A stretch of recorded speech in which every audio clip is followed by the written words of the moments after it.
আসসালামু আলাইকুম রহমতুল্লাহ। মনোযোগ দিয়ে ইউসুফ আলাইহিসসালামের এই ঘটনাটি শুনে যান।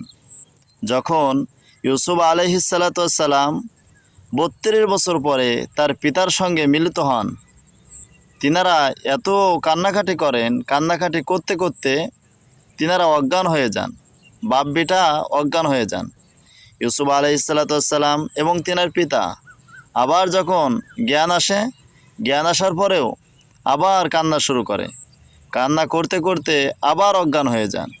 তখন জিব্রাইল আলাইহিসসালাম আল্লাহ তাআলাকে প্রশ্ন করলেন, ইয়া আল্লাহ, মানুষ কখনো কি এত ভালোবাসতে পারে? মানুষের ভিতরে এত মহাব্বত, এত মানুষকে কদর করা এরকম হতে পারে? এত কঠোরভাবে ভালোবাসতে পারে? তখন আল্লাহ তাআলা বলেন, হে জিব্রাইল, আমি উম্মতে মুহাম্মাদীকে এর থেকেও 70 গুণ বেশি ভালোবাসি। সুবহানাল্লাহ।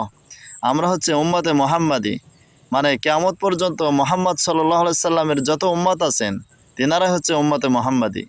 আর তিনাদেরকে আমাদেরকে আল্লাহ তাআলা কত ভালোবাসেন। আল্লাহ তাআলার উপরে আমরা সব সময় ইয়াকিন ও বিশ্বাস রাখার চেষ্টা করব ইনশাআল্লাহ।